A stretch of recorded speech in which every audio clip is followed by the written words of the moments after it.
ప్రభువు నామమునకు మహిమ కలుగునుగాక. ఈ ఉదయకాలము మీకందరికీ వందనాలు తెలియచేస్తున్నాను. ఈ దినము మిమ్ములను బలపరచు దేవుని మాట. నీ విశ్వాసము నిన్ను స్వస్థపరచును. మార్కు సువార్త 5వ అధ్యాయము 34వ వచనం. ఈ భాగంలో చూస్తే రక్తస్రావ రోగము కలిగిన స్త్రీ మనకు కనబడుతుంది. ఆమె తనకు కలిగినదంతా ఖర్చు చేసి ఎన్నో ఇబ్బందులు పడినట్లుగా, ఏమాత్రమూ స్వస్థత పొందుకోనట్లుగా మనము చూస్తున్నాం. ఎప్పుడైతే ఆమె విశ్వాసముతో యేసు ప్రభువారి వస్త్రపు చెంగును ముట్టుకుందో వెంటనే స్వస్థత పొందినట్లుగా మనము చూస్తున్నాం. అందుకని ఆయన అంటున్నారు, కుమారి, నీ విశ్వాసము నిన్ను స్వస్థపరిచెను అనే మాట చెప్పడం మనం ఈ భాగంలో చూస్తున్నాం.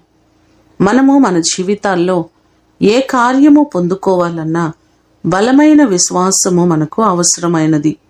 ఆ విశ్వాసము ద్వారానే అనేకమైన అద్భుత కార్యాలు మనం పొందుకోగలం.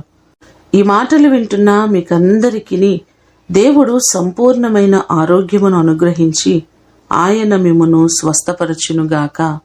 ప్రార్థన చేసుకుందాం. పరిశుద్ధుడైన తండ్రి, మీ ప్రశస్తమైన పాదములకు వందనాలు, స్తోత్రాలు. ప్రభువా, మీ విశ్వాసము నిన్ను స్వస్థపరచునని ఆనాడు రక్తస్రావ రోగము కలిగిన స్త్రీతో మీరు మాట్లాడుతున్నారు.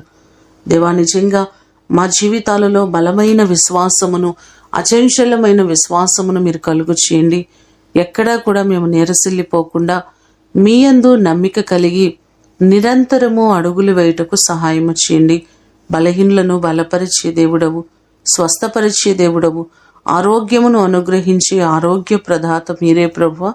మా ప్రియులెల్లరినీ జ్ఞాపకం చేసుకోండి.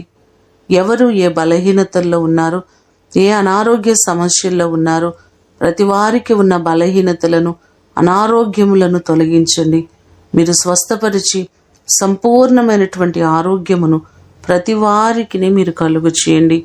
ఈ దినము కొరకు వందనాలు, కృతజ్ఞతలు మీకు తెలియచేస్తూ యేసు అతి ఘనమైన నామమున అడిగి వేడుకొని పొందియున్నాము తండ్రి. ఆమేన్. దేవుడు మిమ్ములను దీవించునుగాక.